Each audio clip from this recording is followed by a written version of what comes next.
Hi, my name is Kariss Forte. Yeah, that's kind of what it is, it wasn't, I'm gonna be honest, it wasn't something I wanted to do. It was something that I really didn't want to do.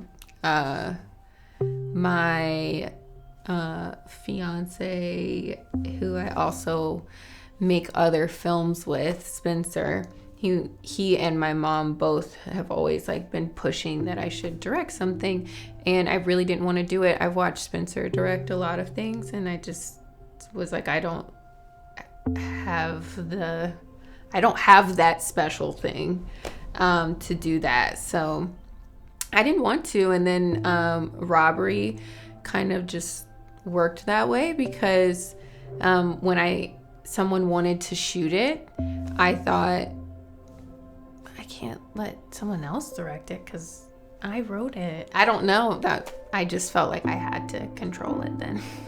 I wrote Robbery a few years before before this conversation even occurred about directing something. So I had written it and honestly would have liked to see it on screen, but just never thought that I would. And it was just sitting, I had to find the last version that I'd done of it and try to remember. And, it was not, it definitely wasn't anything that was even slightly prepared by a person that I knew, or it was inspired by something that I'd read. And so I try not to hinder myself in terms of writing by what I have or what I know I'm gonna have available to me at the time, but I do when it came to picking one to direct, that was something I thought about, which projects are doable.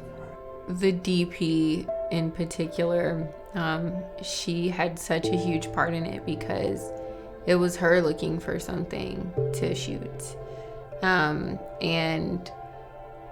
I thought about the different things that I had and what was ready and what was, and that's a whole funny other story because Robbery probably wasn't ready. But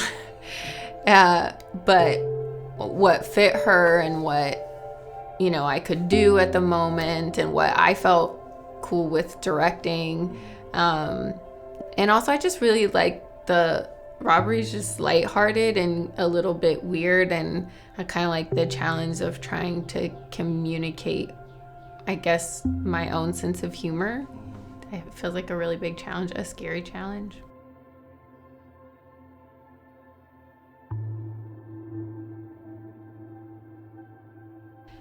I guess it depends. It depends on the project. It depends on the budget. It depends on the people. For me, it was it started, like I said, with our DP. And then I kind of, the rest of my building my team wasn't, like you said, the way that it really should go.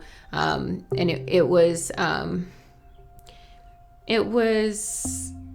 as I thought of people, kind of like my own tribe. I like to work with people that I want to work with, and I'm not, they don't have to be super duper experienced.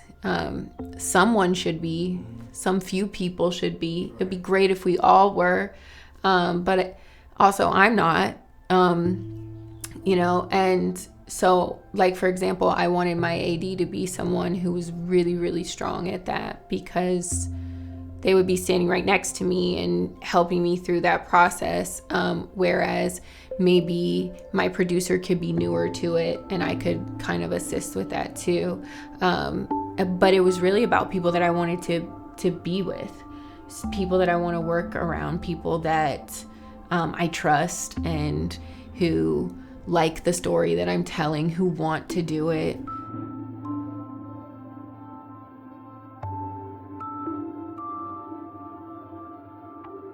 A lot of other people are kind of your right hand in the process. Your producer is more like your teammate. They kind of care about the project in the same capacity that you do.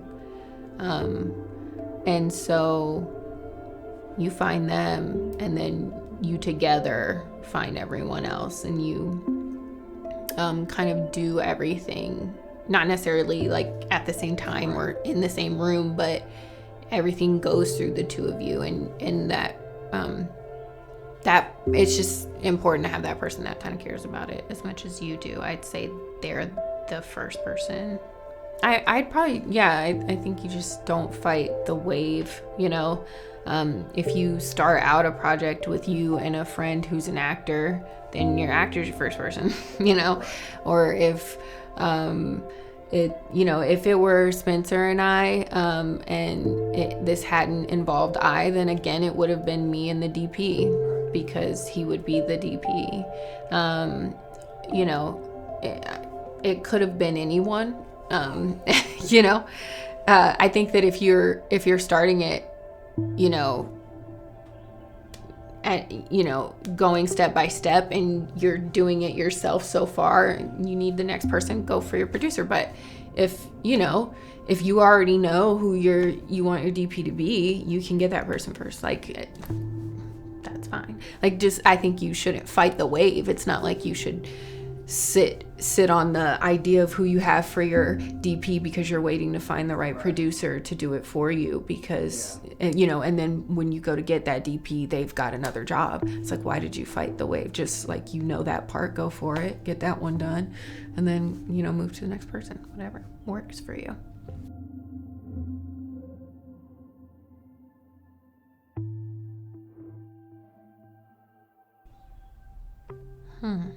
I don't think I do. I don't think I do. I don't want to. I don't want to.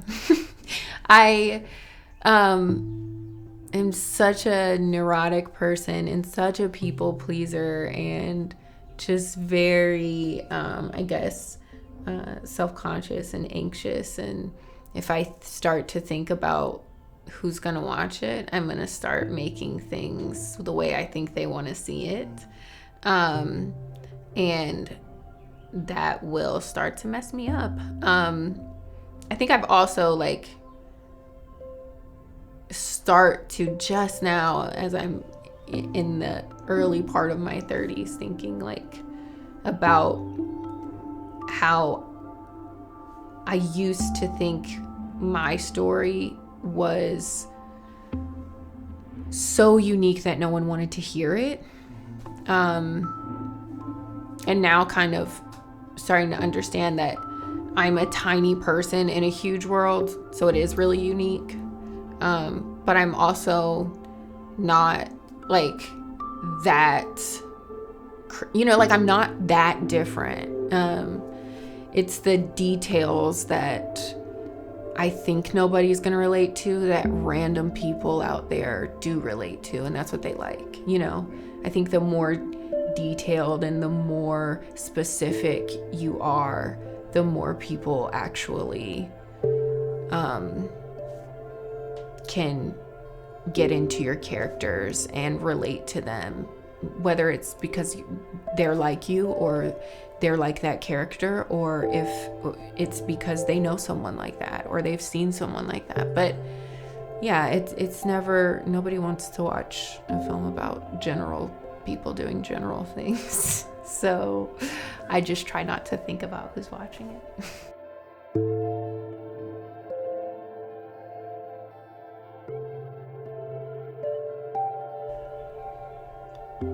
I'd say that in the pre-production process, you definitely just want to make sure that you spend that time with your DP, because not having that communication can slow everything down. And outside of feeling the pressure of things being behind, or that you're the one that's causing things to slow down, it's something that you can't afford. You can't afford for things to go slow, because as things move on, you owe people more money. Yes. So you really have to almost plan it out to, I mean, you do have to plan it out to a T, and you have to not just plan out what you're going to do, but plan out the communication and make sure everybody knows what they're going to do and all of that before you get there. And then make it move quickly. So that's something, but I think that's something that more than just new directors get wrong. New everybody gets it wrong, and seasoned everybody gets it wrong. But I think that, you know, on set, one of the things that people can get over, or directors can get too like zoned in on, is the look of things. Like, the look of things is really important, and I'm, you know, similar to you, and like wanting a certain look, because, you know, I'm going to marry someone who makes things look really, really great, and so I see them that way, and that's how I want them. And you, like you, create things that look beautiful too, and so that's how you want them. But there can be like you know, obviously like detriment to directors, you know, focusing on that, you know, above everything, because when your audience is watching it, that's probably the thing they care about the least. I mean, I've watched so many hideous looking films that people really loved, and they cared so much about the story. And even films that I've done that I'm not particularly pleased with how everything looked, because the actors were incredible and because the story was great, people love it, and it went further than I expected.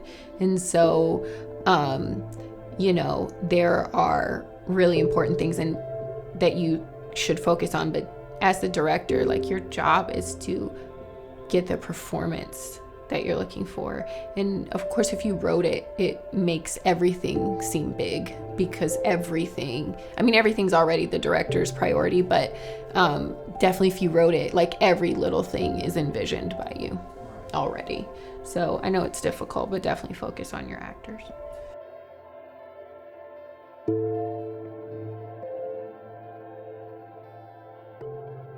Was exciting, but I cringed a lot, because not because anybody was doing anything cringy, but because I know how scary it is.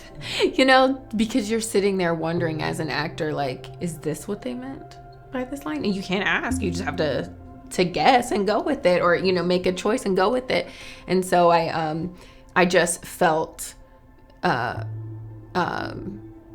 for even putting people through the process like that. Yeah. But I don't know. I was looking for this particular person in my head, of course, for each role. And actually, I was looking for a very diverse cast, and that was difficult to find in the particular places that I was looking. And so that was a really tough part about it. I ended up changing the background of one of the characters because I couldn't find an actor with that background and didn't want to be just pretending to be that, which would be weird. But, you know, I was looking for someone that I trusted, and they're all strangers. So, you know, I was looking for someone who I thought I could trust to change something here or there, to like accept what I wanted to say to them, who would have who would be kind and warm and you know, good to have on set. Like, their energy was good. And yeah, so I was just looking for those people that I trusted, and I think I found them. So, to the best of your ability, don't cast someone you don't want. You know, I'm lucky. I'm lucky because I did find the people that I wanted, but of course there was a period of time where I wasn't sure if I was going to find them. And I didn't want to continue with the process. I mean, if I didn't have them. I didn't want to, well, not that I didn't want to continue with the process, but I didn't want to go all the way through actually filming with, you know, people that I didn't believe or like, you know, be willing to widen your scope. I guess I kind of wanted one or maybe both of the main characters to not be actors, because sometimes I don't like the way actors act. And my sense of humor and the tone I'm going for isn't, I don't even know, it's you know, I don't know, it's very straightforward, and so I was looking at people who weren't actors also, and trying to encourage people to be willing to send me something even though they weren't actors.